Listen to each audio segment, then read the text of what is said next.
Hello my dear friend, my name is Tejpal Suryavanshi, founder Suryavanshi computer training centre. आज हम लोग देखेंगे नॉर्मलाइजेशन। नॉर्मलाइजेशन क्या है, इनका कौन सी कंडीशन में जो नॉर्मलाइजेशन है वो सही है एवं कौन सी कंडीशन में नॉर्मलाइजेशन है वो गलत है। आज एक बहुत बड़ा मुद्दा बिहार में जो बीपीएससी है, बिहार पब्लिक सर्विस कमीशन, उनमें एक नॉर्मलाइजेशन बहुत बड़ा मुद्दा छिड़ चुका है उनमें। तो नॉर्मलाइजेशन क्या है, इनको समझते हैं नॉर्मलाइजेशन को। तो नॉर्मलाइजेशन कई एग्जामों में चलता है, ऐसा नहीं है कि नॉर्मलाइजेशन नहीं होता है, लेकिन वो कौन सी कंडीशन में सही है। तो जो नॉर्मलाइजेशन है, जब एग्जामों में, जैसा कि हम लोग का रेलवे हो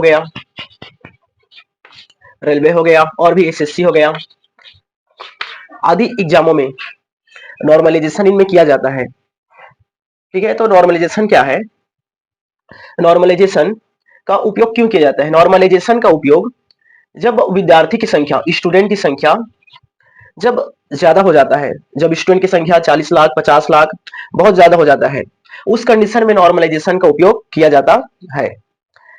लेकिन जब स्टूडेंट की संख्या कम हो तो नॉर्मलाइजेशन का जरूरत नहीं पड़ता है। तो नॉर्मलाइजेशन को देखते हैं कि नॉर्मलाइजेशन है क्या। जैसा कि एग्जांपल के लिए एक परीक्षा हो रहा है, उस परीक्षा में डे वन में, ओके, डे वन में ए बी सी तीन स्टूडेंट हैं, इनमें पेपर दिला रहे हैं इनमें, और भी डे टू में भी ए बी और सी स्टूडेंट इनमें भी पेपर दिला रहे हैं। तो अगर जो पेपर है इनका पूर्णांक 100 है, डे वन में A B C student paper दिला रहे हैं, डे टू में ए बी और सी स्टूडेंट पेपर दिला रहे हैं, इनका पूर्णांक है, इनमें टोटल मार्क है 100, इनमें टोटल मार्क इनका है। तो इस टोटल मार्क में डे वन वाले कुछ विद्यार्थी 90 इनमें नंबर लेकर आए, कुछ विद्यार्थी 95 लाए, एवं एक विद्यार्थी इनमें 100 वो नंबर उसमें प्राप्त किया।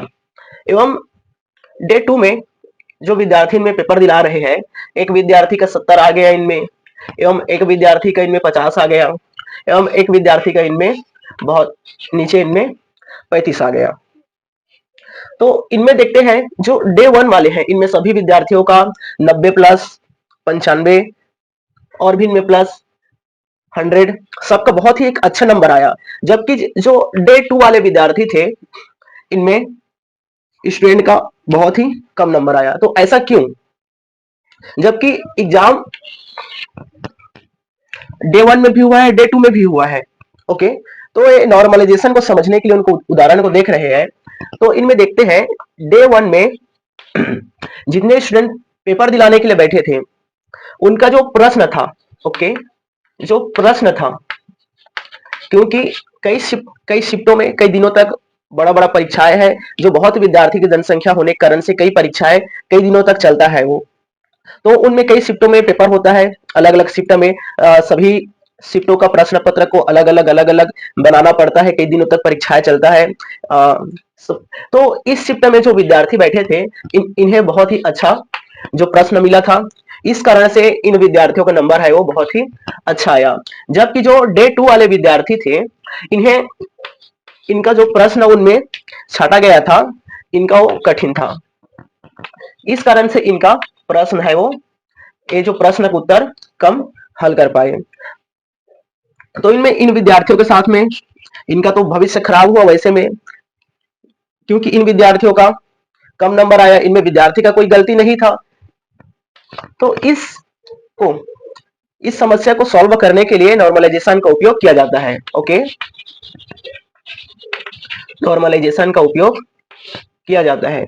तो यही से हम लोग समझते हैं नॉर्मलाइजेशन को। समझ गए कि डे वन में इतना विद्यार्थी थे, डे टू में थे, तो इनको मैनेज करने के लिए, क्योंकि इनमें गवर्नमेंट भी समझ जाता है कि जो डे वन में है विद्यार्थी, सभी विद्यार्थियों का अच्छा परसेंट क्यों आया इनमें, और जबकि डे टू में सभी विद्यार्थियों का बहुत ही वो कम नंबर लाए, किस कारण से, ताकि इनमें जो विद्यार्थियों का जो प्रश्न था वह कठिन था, उनका हार्ड था, इस कारण से। तो इनको सॉल्व करने के लिए फार्मूला नॉर्मलाइजेशन का उपयोग किया जाता है। तो जो जिन्हें कम नंबर मिला रहता है, जिन विद्यार्थियों को कम नंबर मिला रहता है, उनको नॉर्मलाइजेशन परसेंटेज थ्रू, उनको एक फार्मूला के थ्रू उनको उनको और एक्स्ट्रा नंबर इनमें दिया जाता है। हो सके इनको 20 नंबर दे दिए, 30 नंबर दे दिए, और भी इनमें इनको बढ़ा के, इनको नंबर प्लस करके, इनको एक्स्ट्रा नंबर देके इनका भी नंबर को बढ़ाया जाता है। या नॉर्मलाइजेशन का, या जो अधिक नंबर पाए हुए हैं उनका नंबर को घटा भी इनमें सकता है, उनके नंबर को इनमें घटा भी सकता है। तो नॉर्मलाइजेशन का यही होता है। नॉर्मलाइजेशन के कारण से सभी विद्यार्थियों का अलग अलग प्रश्न सेट होने के कारण से किसी शिफ्ट में या किसी डे में किसी भी उसमें बहुत ही अच्छे प्रश्न होने के कारण से बहुत लोगों को, विद्यार्थियों का बहुत ही अच्छे अच्छे नंबर चला जाता है।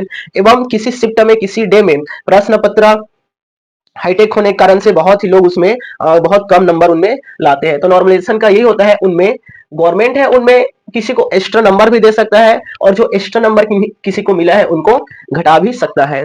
तो नॉर्मलाइजेशन के कारण से ही कई जगहों पर इनमें जो स्टूडेंट जो मेहनत किए रहते हैं वे पीछे हो जाते हैं, और कई रिश्वत के कारण से, घूसखोरी के कारण से नॉर्मलाइजेशन करा के इनमें जिनका कम नंबर आया रहता है उनको और भी नंबर देके, उनका परसेंट को, उनके उनके नंबर को बढ़ा दिया जाता है। तो ये होता है नॉर्मलाइजेशन।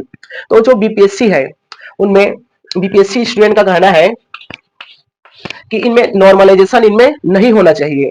जो अलग अलग शिफ्ट में इनका पेपर होना है, शिफ्ट 1, शिफ्ट 2, या अलग अलग दिन में जो भी, तो जो इनको अलग अलग शिफ्ट में ना करके इनको वन एग्जाम करना है। जैसा कि इनको वन एग्जाम में करना है सभी विद्यार्थियों का एक समय में, और एक प्रश्न पत्र हो, वन डे वाले का अलग प्रश्न पत्र, या अलग अलग शिफ्ट में अलग अलग प्रश्न पत्र उनमें ना हो, सभी विद्यार्थियों का एक ही प्रश्न पत्र हो। ओके, जो ज्यादा फीस देके यदि पढ़ाई कर रहे हैं कोचिंग संस्थान में, उनका भी प्रश्न पत्र एक जैसा हो। जो कम फीस में पढ़ाई कर रहे हैं उनका भी प्रश्न पत्र एक जैसा हो। जो अच्छे पढ़े हैं, कम पढ़े हैं, सभी का प्रश्न पत्र इनमें एक जैसा हो। किसी का जो नंबर है, किसी का परसेंटेज है, उनको कम ज्यादा इनमें ना किया जाए। आज इसी कारण से जो अच्छे अच्छे विद्यार्थी पढ़ाई किए रहते हैं वे पीछे इनमें हट जाते हैं इनमें।